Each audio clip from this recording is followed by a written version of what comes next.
Hi, it's Tiffany Lorraine Galloway, certified high performance coach with another episode of the Resilient Mother podcast. Today, I have a friend, Shannon, and we know each other through Growth Day and Ultra. So Yep. Goal-oriented strivers. Woohoo! Yeah. Definitely. I think one of the first things that I ever remember about you is you had like a golden ticket hat on. Oh yeah. Yeah. That was what I first remember. And I was like more shy back then. And I was like, what is she doing?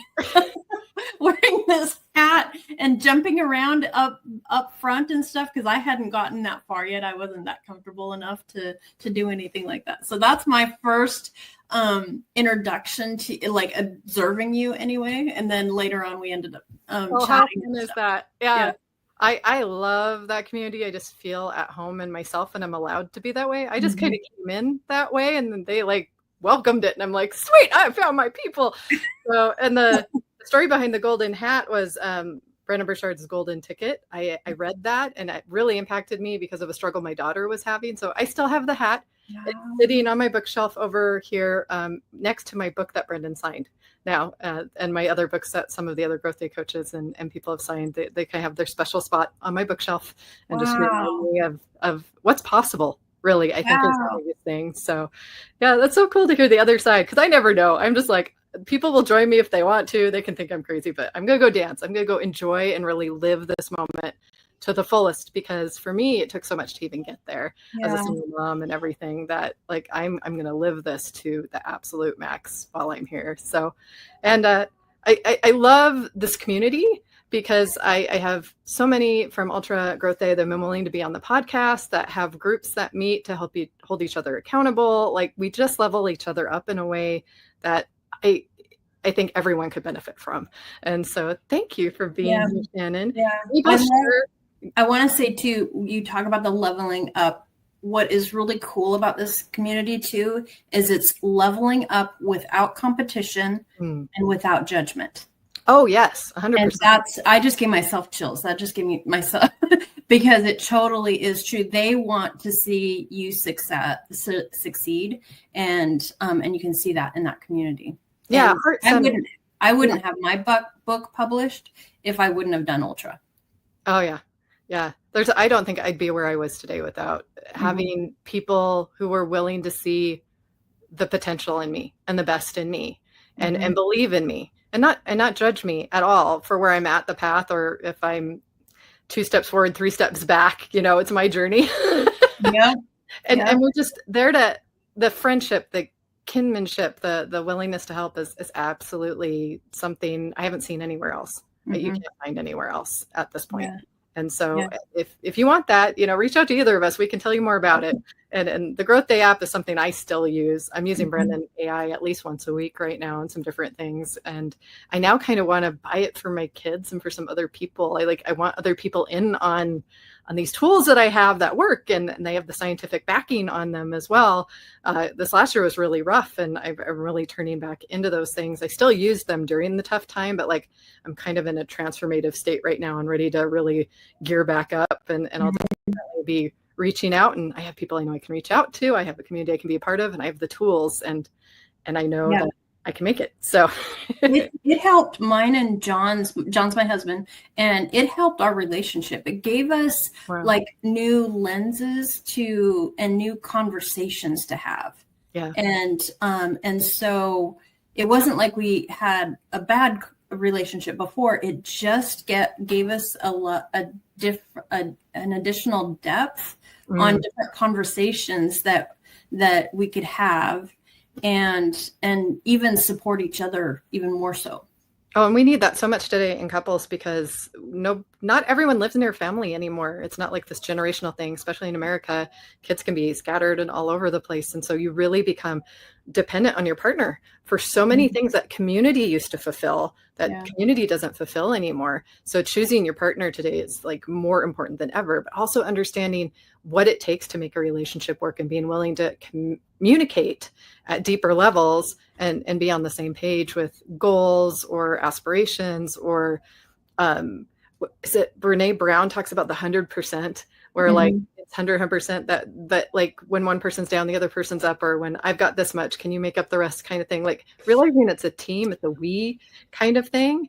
Yep. I think is so important. And now I'm saying that divorced twice and still very single, but I know what I'm looking for now for sure.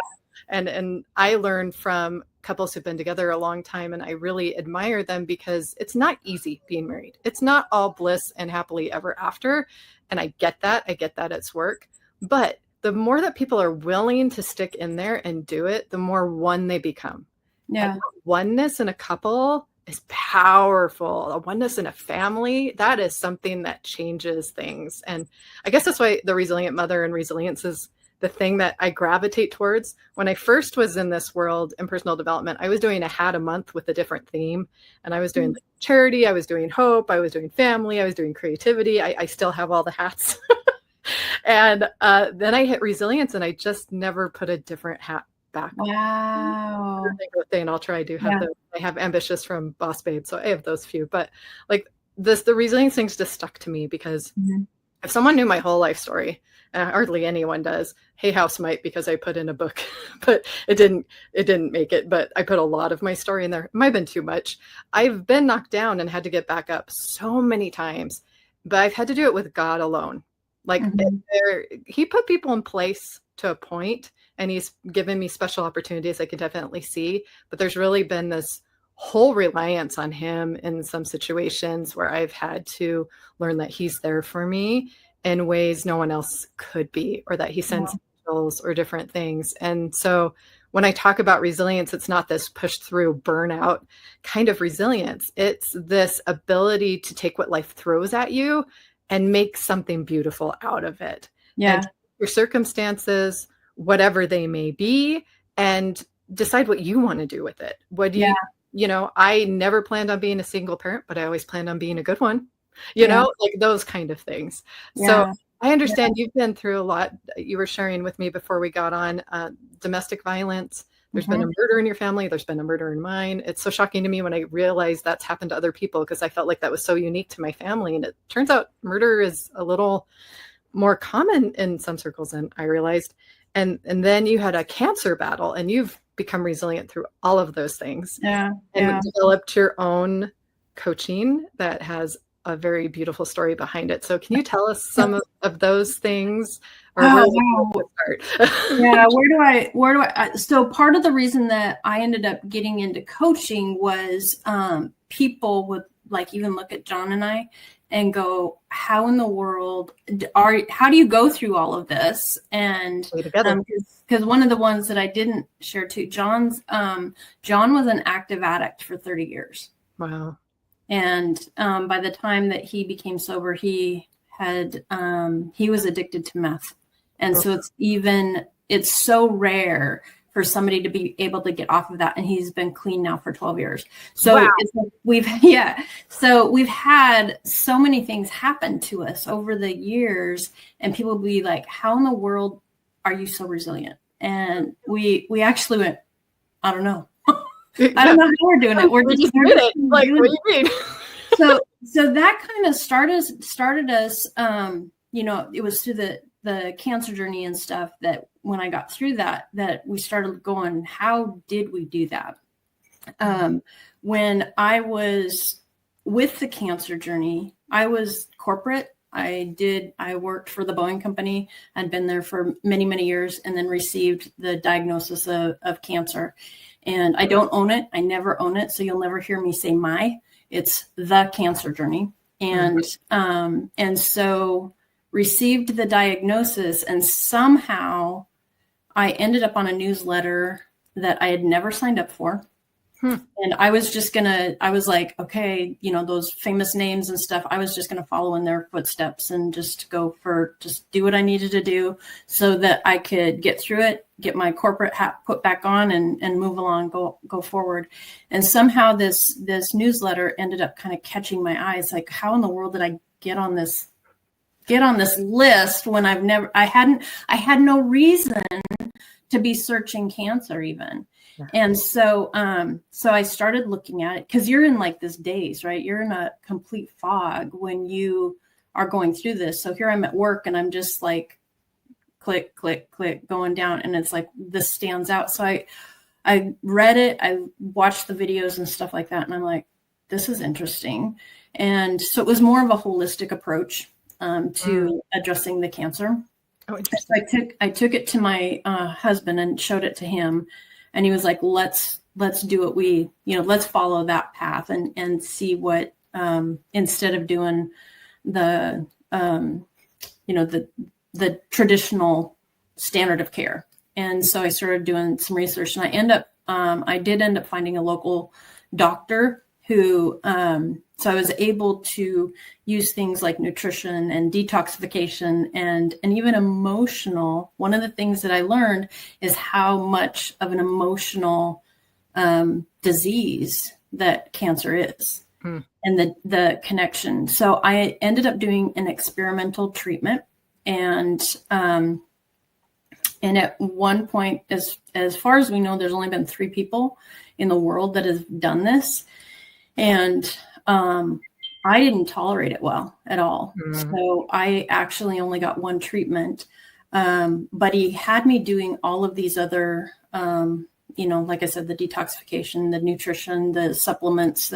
I would have supplements that were, a whole bunch. And, but I did end up having this open wound that was due to the treatment that I'd gotten, and it wouldn't close for weeks.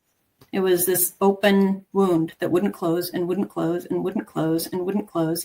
And so he would give me these assignments that felt weird. That was like, what does that have to do? I mean, he'd give me you got to read this book, you got to read that book, you got to be journaling, you got to be doing, going to doing some energy work through acupuncture and stuff like that, and have those conversations with people that are challenging. Where are you in those conversations where you're holding back?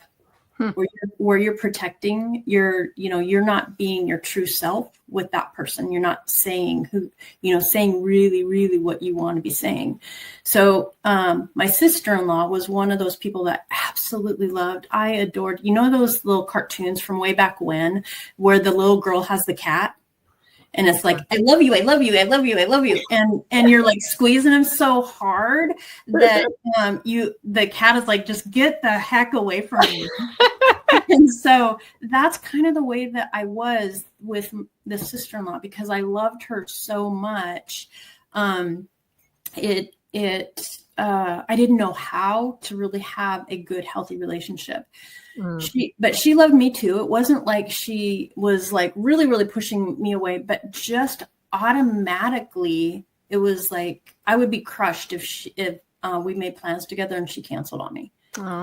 And so anyway, receive the diagnosis. She tells me, I will be there for you. I will take you to all your appointments. I want to be there for you, the whole thing. And she ends up disappearing on me.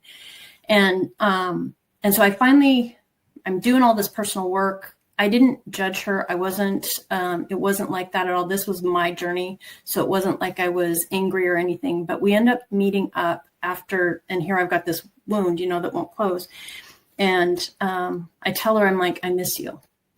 And one of the things that my doctor would have me do is observe, be that person where you're taking in everything around you within any situation that you're in. And she actually, the way that she reacted when I told her this surprised me, because she appeared to basically get upset. So it was like an overreaction. And I was like, well, that's an interesting response to I miss you. But I just took it and noted it. And the next day I end up with this migraine. So I call up my doctor and I'm like, please make it stop. It hurts so bad, So he gives me what to do.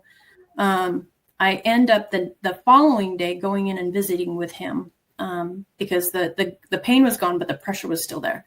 And so we talked for a little while, and then he looks at me and he goes, you realize you deserve help. And I physically turned away from him. Whoa. And he just sat there, and I come back and I'm talking jabber a little bit more. And he looks at me and goes, you realize that you deserve help. And I did it again. Physically turned away from him. Huh. So we finished with our conversation. He didn't react to it. He just let me be and everything. Let me go. We spent probably about 90 minutes together that day with just having these conversations.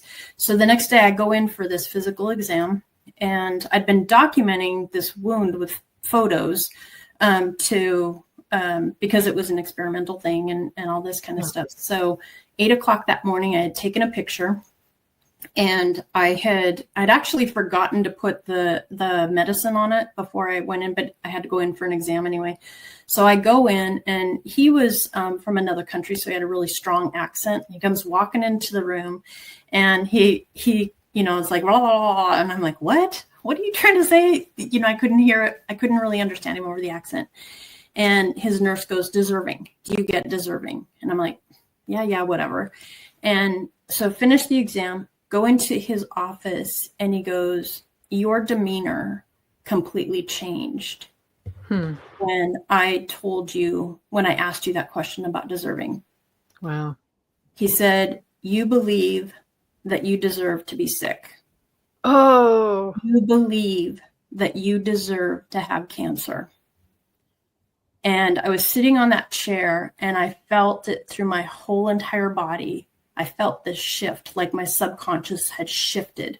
And it was as if I could have been hit by a feather and knocked off of that chair. It was just so profound, this sense. So I get in my car after our exam, and I go home, and you know how like when you pull out a dandelion and all those roots, that wound, that's the sensation that I got out of that wound. Oh, wow. Was this excruciating, ripping pain with roots coming out. And I get home, and it was like, painful, ouch, ouch, ouch kind of thing.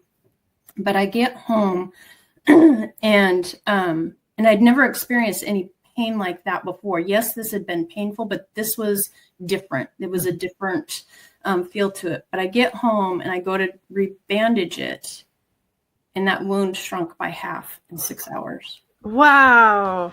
After weeks of it not doing anything. And it was so tied. So a lot of times when you see some of the things that I talk about and some of my messages and stuff, deserving is really, really strong. It's one of those things that I even, I have a little mini workshop training that I do that has deserving like right in the middle of it. And it was a huge, huge moment for that shift for me, because after that, then it's like my health just took off. And I would come into the cancer center, and people would be like, what are you up to? What's different? What happened? Yeah. What happened? Because my coloring changed, my energy changed, everything. And then weird things would start happening where strangers would come up and just automatically start talking to me on the street. And I never experienced that before. I was like, what the heck is going on? Nothing like weird, just being open and starting conversations. On the right vibration. Yeah. Yeah. It was so crazy. So, so when I got out of that and moved and, finished the cancer, that one of the other things that ended up happening during that journey that was really profound for me was having the right thing. Like you and I were talking a little bit about, it's like the right answer comes at the right time. Yep. So I had told one of my doctors that he had tried to pressure me into getting surgery right away. And I was like, I'm not ready for it. And I'm like, give me until such and such a date. If by chance we don't see these results by then, I'll talk about it.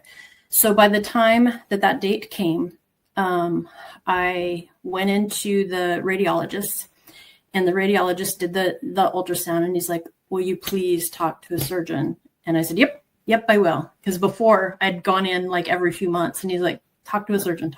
I'm like, not yet. I'm doing good. But at this point I said, yep, I am ready. I'm ready to talk to a surgeon. And so, So he gets me the business card for this other surgeon, or tells the gal to get this business card, and she brings the wrong one. And he's like, no, I told you this other one. And so they bring me this surgeon, and she and I met, and we clicked. It was like we had, I knew that she would honor what I needed and what I wanted. And even though she didn't agree with it, and that's one of the things that has been really powerful with my whole journey, and even with meeting with some of the people in Ultra and stuff, is honoring where people are at, even if you disagree with it, even if you don't agree with the direction. So anyway, she and I met. She was willing to do what I wanted and everything, and had my surgery. I had my little t-shirt on that said, it was pink, and it said, keep calm and save the tatas. And for that, and I had a little like a rainbow hat or whatever, and I had sparkling tennis shoes. So that's what I went in for my surgery. And I ended up, because I had waited, I find out afterwards that she had actually introduced herself to my radiologist the day before I had walked in there. So he didn't even have her business card before then. Wow. Yeah. And the plastic surgeon, he was so cute, because they still tried to pressure. So the worst part of the whole entire cancer journey for me was actually the pressure from the medical field. It wasn't, dealing with the illness. It was it was so awful that they wanted you to do their path was. Yeah. And it didn't matter what my heart was calling, according to them. And so I guess bucked to the system and listened to my own journey and listened to my own heart and followed that. And so people are like, how did you need surgery? Right. I did end up having surgery, but by the time I had it, I knew exactly what I wanted. I knew what to ask for. And I was ready for it emotionally and spiritually and physically as well.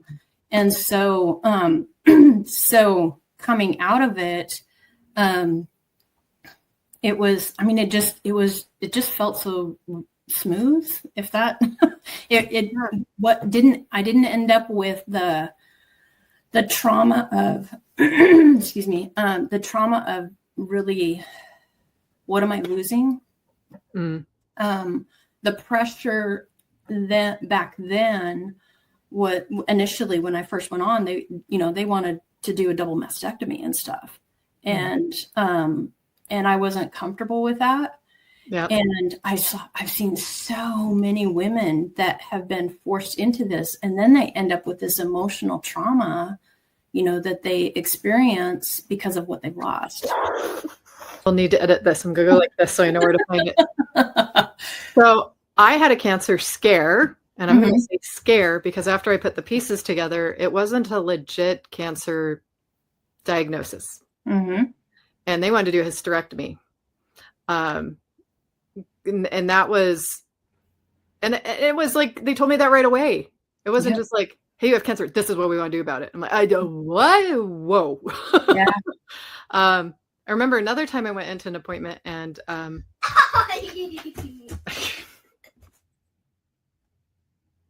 time I went to a doctor's appointment and they check your skin and moles and different stuff. And I have a big birthmark that I was born with. My aunt had the same one. It's like an oval. It looks like God's thumbprint on my thigh, on my upper thigh. So they always kind of want to check that.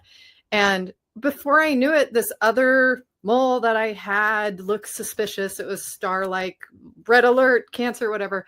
I'm in an appointment. I don't even get asked. All of a sudden, next thing I know, the instruments are out to burn it off. And it was like done. And I'm like in shock. And I was like, it was so fast. I'm like, did I even say yes to you doing that?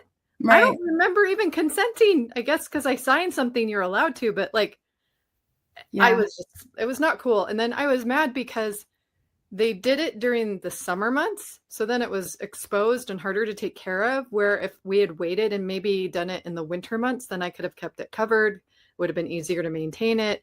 Like I wasn't going in pools and doing other things that I'm sure didn't help. And now I have a scar in that area too. And I'm like, not cool.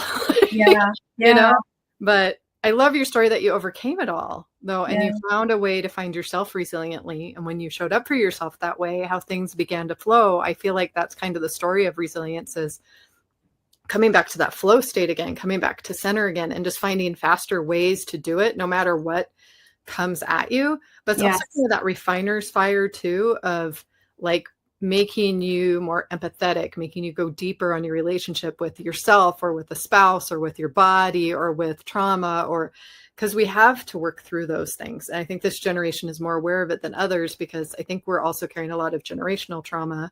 At least I've been able to trace that in the work that I've done on myself, that I'm breaking, that I'm changing. And the medical field wants it to be black and white, and it just isn't. Right. I really think in my own life, I've had to create a combination of where the medical system has a place for me and where I know it doesn't work for me. Right. And what can I do, Eastern medicine or even essential oils, herbs, lifestyle, what is in my power? Because we're finding more and more it's those preventative things that make a huge difference. But I love that you mentioned emotions, because The Body Doesn't Lie is a book that's out there, and we think there's things we have dealt with. We think we've taken care of it, and they'll creep back up whether we realize it or not. If we haven't faced it, if we haven't dealt with it, we'll have to face it. Like for me, when you brought up murder, something I've recently discovered over maybe the last year or two, I can't quite remember what I had this epiphany, but I've had this complex that the world is not safe, and I didn't know where it came from, but it's been very ingrained in me. And I realized it's from the murder of my aunt. I mean, I'm 6 months old. I have an uncle who's framed for the murder. I'm in the courtrooms with my mom holding me. I'm exposed to everything that's going on at 6 months old with a murder. It was like, oh, wow. Really go that far back? And then it was like some other things happened when I was 2 or 3, and like it just kind of added up to reinforce that thought pattern, right? And then kind of the household that I grew up in that didn't fully deal with everything that happened at that time either. Loss. And so, but knowing that now I have this awareness and I have this power. So I think some of the resilience is that awareness. You gain awareness that there was another option, and you were blessed enough to have that option present to you, and then have you accept it. Because I think too, we can miss the boat.